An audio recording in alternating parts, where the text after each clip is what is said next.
Chicken pakodi ఇష్టమేనా మీకు? అయితే బెస్ట్ పకోడీ చూపిస్తాను చూసేయండి. పావు కేజీ చికెన్‌లో 1 టీ స్పూన్ వరకి కారం, మీ టేస్ట్‌కి తగ్గట్టుగా ఉప్పు, 1 టీ స్పూన్ వరకి ధనియా పౌడర్, హాఫ్ టీ స్పూన్ వరకి జీలకర్ర పౌడర్, హాఫ్ టీ స్పూన్ వరకి గరం మసాలా పౌడర్, పావు టీ స్పూన్ వరకి పసుపు, దాంతో పాటు 1 టేబుల్ స్పూన్ వరకి బియ్యం పిండి, 1 టేబుల్ స్పూన్ వరకి కార్న్ ఫ్లోర్, 2 టేబుల్ స్పూన్ల వరకి శనగపిండి వేసుకోండి.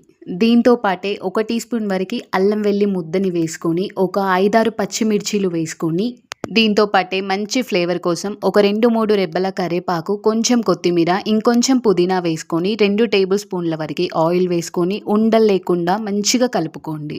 చికెన్‌లో కొద్దిగా వాటర్ ఉంటుంది. అంతేకాకుండా ఆయిల్ వేసుకుంటున్నాం కాబట్టి ఇంకా వాటర్ ఏం వేసుకోకుండా కలుపుకోండి. చిటికెడు ఫుడ్ కలర్, ఇది మీ ఆప్షనల్ మాత్రమే. అలానే నిమ్మకాయలో హాఫ్ పాట్ వరకు నిమ్మరసాన్ని పిండుకొని కలిపి 2 గంటల వరకు ఫ్రిడ్జ్‌లో పెట్టుకోండి. ఇప్పుడు 5 నిమిషాలు ప్రీ హీట్ చేసిన గిన్నెలో ఆయిల్ వేసుకొని, ఆయిల్ మంచిగా కాగాక పకోడీ వేసుకోండి. మంటని మీడియం ఫ్లేమ్‌లో పెట్టుకొని ఫ్రై చేసుకుంటే చికెన్ క్రిస్పీగా ఫ్రై కావడమే కాకుండా లోపల కూడా మంచిగా ఉడికిపోతుంది.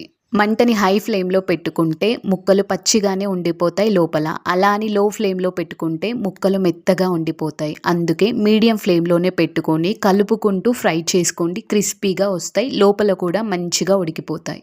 ఒక 5, 6 పచ్చిమిర్చీలు కూడా వేసుకొని ఫ్రై చేశాక ఇంకా దింపేసుకోండి. ఫైనల్లీ ఫస్ట్ టైం చూస్తే కనుక ఛానల్‌ని సబ్స్క్రైబ్ చేసుకోండి. ఇంకా వీడియో నచ్చితే లైక్ చేయండి.